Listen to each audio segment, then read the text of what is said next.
All around us are systems built to make things better. And at the heart of all that improvement is this one simple, powerful belief. The belief goes like this. If you want to improve something, you first have to be able to measure it. I mean, that sounds completely rational, right? Obvious, even. But what happens when the act of measuring changes everything? Well, what happens is this kind of subtle distortion. The real goal, something like creating educated students, gets replaced by a new one, getting high test scores. The focus shifts. And that shift, well, it reveals this hidden pattern, a pattern that makes systems behave in ways that are predictable and often completely absurd.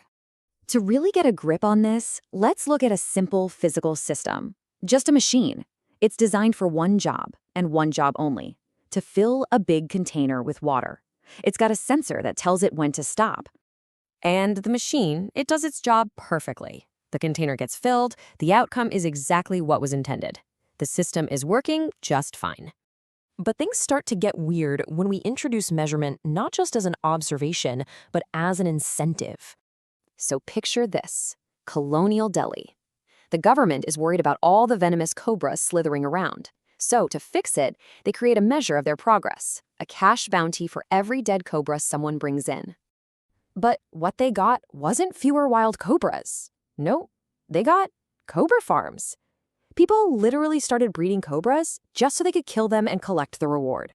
And this isn't a one-off. In Hanoi, back in 1902, they had a similar idea to get rid of rats. They offered a bounty for every single rat tail that was turned in. Pretty soon, officials started seeing this bizarre sight, rats scurrying through the city with no tails. You see, people were just catching them, chopping off the tails for the money, and then letting them go so they could make more rats. Now, you might think this is just some weird quirk of history, but look at modern healthcare. A new target was set to make things more efficient, reduce how long patients stay in the hospital, on average. And the outcome? Well, hospitals, now trying to hit this target, started discharging patients too early.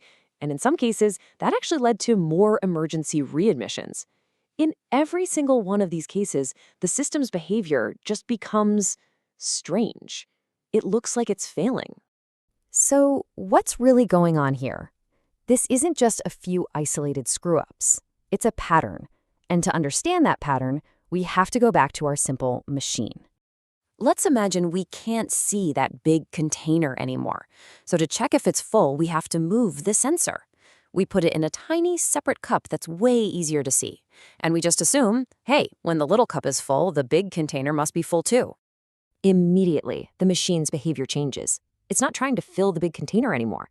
Its entire operation shifts to focus on one thing, filling that little cup where the sensor is. It started to serve the measurement, not the reality it's supposed to represent. And right here, we start to see the first piece of the puzzle. That little cup, it's become a stand-in. A simple, measurable signal that we're using to represent a much more complex reality that we can't quite see. And we do this absolutely everywhere. We use GDP per capita as a stand-in for quality of life. We use standardized test scores to represent student learning. Every time, we're swapping out the complex thing we actually care about for something simple that we can count. And this is where the system starts down a path it can't easily turn back from. The stand-in, the map, starts to become more important than the original goal, the territory. A kind of structural break happens. The connection between the measurement and what it was actually meant to represent gets cut. The system isn't looking at reality anymore, it's only looking at the signal. And this is where we find the central mechanism. There's this rule that says, when a measure becomes a target, it ceases to be a good measure. The very act of trying to control the measurement corrupts it. This whole thing is a process of capture. It starts with us looking at a complex reality. We create a simple, measurable target to try and improve it. But then, smart, rational people inside the system start to optimize directly for that target.